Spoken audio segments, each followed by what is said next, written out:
busto, já de idade, com as mangas da camisa branca e limpa arregaçadas até a altura dos cotovelos. O calor que sentiu ao entrar fez Dagny perceber, com uma sensação de gratidão, que antes estava sentindo frio. Apertou a capa de veludo preto ao redor dos ombros e sentou-se ao balcão. Um café, por favor, pediu. Os homens encararam sem curiosidade. Não pareciam ver nada demais em uma mulher bem vestida entrando numa espelunca como aquela. Já ninguém se espantava com nada. O dono, impassível, foi buscar o café. Na sua indiferença absoluta havia uma espécie de piedade, da que não faz perguntas. Ela não sabia se os 4 homens ao balcão eram mendigos ou operários. Nos tempos que corriam, nem as roupas nem os modos acusavam a diferença. O dono da lanchonete colocou uma caneca de café à sua frente. Dagny colocou as 2 mãos ao redor dela, para esquentá-las. Olhou à sua volta e pensou, por força do hábito, como era maravilhoso que ainda se pudesse comprar tanta coisa por 10 centavos de dólar. Seu olhar passou da cafeteira de aço inoxidável para a grelha de ferro fundido, para as prateleiras de vidro, a pia esmaltada, as lâminas cromadas de uma batedeira. O dono da lanchonete estava fazendo torradas. Gostou de apreciar o que havia de engenhoso naquela correia sem fim que se movia devagar, fazendo com que fatias de pão passassem por cima de uma resistência elétrica acesa. Então viu as palavras gravadas na torradeira: Marche, Colorado. Deixou a cabeça cair sobre o braço apoiado no balcão. Não adianta, moça, disse o velho vagabundo sentado ao seu lado. Dagny foi obrigada a levantar a cabeça. Teve de sorrir, dele de si própria. Não. Perguntou ela. Não. Esqueça. A senhora está só se enganando. A respeito de quê? De achar que qualquer coisa vale alguma coisa. É tudo pó, moça, tudo. Pó e sangue. É só não acreditar nesses sonhos que enfiaram na sua cabeça que a senhora não sofre. Que sonhos? As histórias que nos contam quando a gente é criança, sobre o espírito humano. Não existe tal coisa. O homem não passa de um animal vagabundo, sem inteligência, sem alma, sem virtudes nem valores morais. Um animal que só tem 2 capacidades, comer e se reproduzir. Seu rosto encovado, com olhos arregalados e feições encolhidas, ainda guardava vestígios de distinção. Parecia o que restava de um pregador ou de um professor de estética que passará anos socado em museus obscuros. Dagny se perguntou o que teria destruído aquele homem, que acidente de percurso poderia reduzir um indivíduo àquela condição. A pessoa passa a vida procurando beleza, grandeza, alguma realização sublime, prosseguiu ele. E acho que um monte de máquinas engenhosas para fazer carros ou colchões de molas. E o que é que você tem contra os colchões de molas? Perguntou um homem que parecia motorista de caminhão. Não liga para ele, não, moça. Esse aí adora falar. Mas mal ele não faz, não. O único talento que o homem possui é uma esperteza ignóbil para satisfazer as necessidades de seu corpo, disse o velho vagabundo.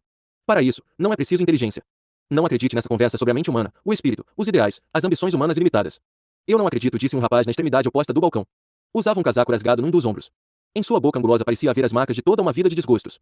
Espírito, disse o velho vagabundo. Não há espírito na indústria nem no sexo.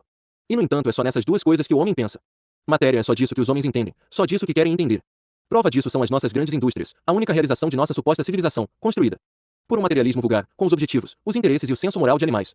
Não é preciso moralidade para fabricar um caminhão de 10 toneladas numa linha de montagem. O que é moralidade? Perguntou Dagny. É o julgamento que permite distinguir o certo do errado, é a visão que enxerga a verdade, é a coragem que age com base no que vê, é a dedicação ao que é bom, é a integridade de quem permanece no lado do bem a qualquer preço. Mas onde se encontra isso? O rapaz deu uma risada que exprimia ao mesmo tempo hilaridade e sarcasmo e disse: Quem é John Galt? Dagny bebeu o café, pensando apenas no prazer que sentia, como se a bebida quente estivesse revivando as artérias de seu corpo. Eu sei, disse um vagabundo pequeno, encolhido, com um boné enfiado até os olhos.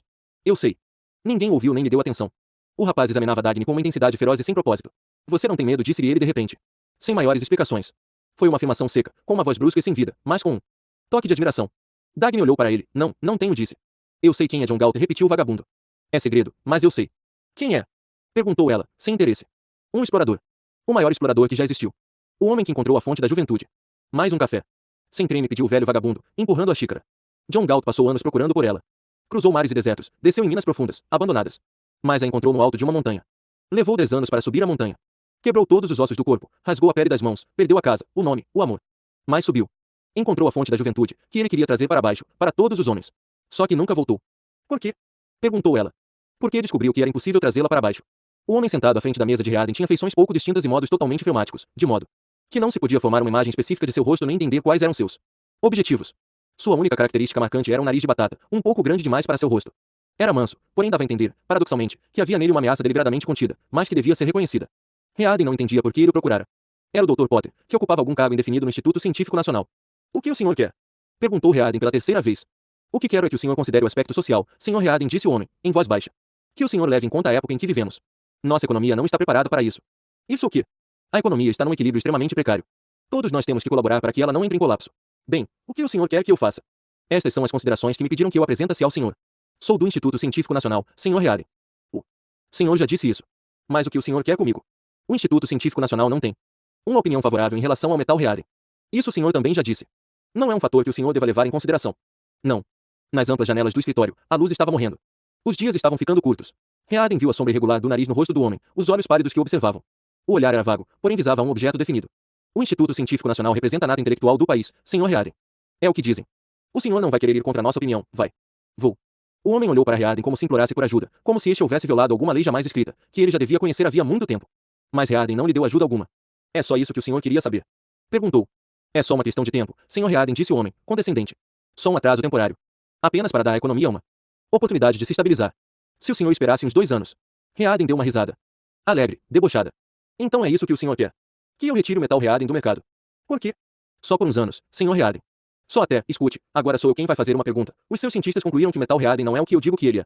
Não chegamos a nenhuma conclusão quanto a essa questão. Eles concluíram que não presta. É o impacto social do produto que deve ser levado em consideração. Estamos pensando em termos do país como um todo, no bem-estar da população e na terrível crise que estamos atravessando no momento. Crise essa que, o metal Reardon presta ou não. Se encararmos a situação do ponto de vista do aumento alarmante da taxa de desemprego, que no momento, o metal Reardon presta. Numa época em que há uma escassez terrível de aço, não podemos permitir a expansão de uma siderúrgica que produz demais, porque ela pode levar à falência as companhias que produzem de menos, criando, assim, uma economia desequilibrada que, o senhor não vai responder à minha pergunta. O homem deu de ombros. As questões de valor são relativas. Se o metal Reardon não presta, é um perigo físico para o público. Mas, se presta, é um perigo social. Se o senhor tem alguma coisa a dizer a respeito do perigo físico representado pelo metal Reardon, diga logo de uma vez. Do restante nem adianta falar. Não entendo essa linguagem. Mas certamente as questões de bem-estar social, não adianta.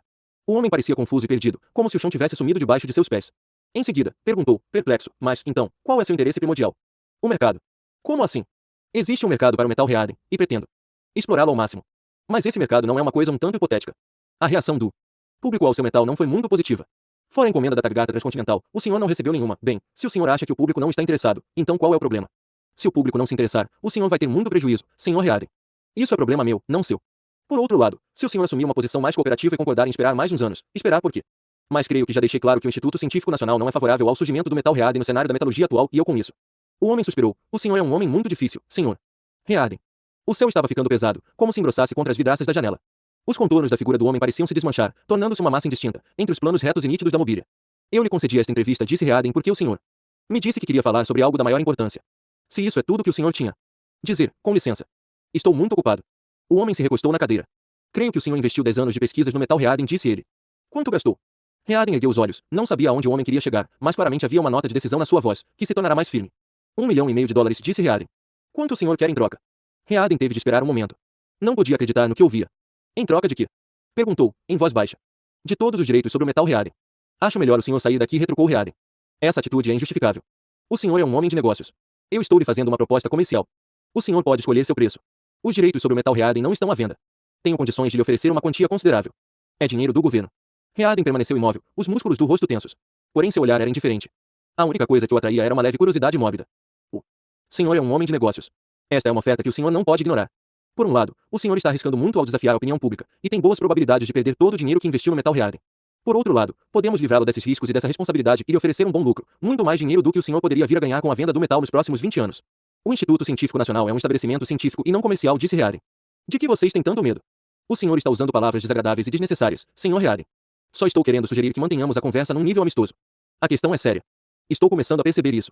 Estamos lhe oferecendo um cheque em branco de uma conta que, como o senhor sem dúvida sabe, não tem limites. O que mais o senhor pode querer?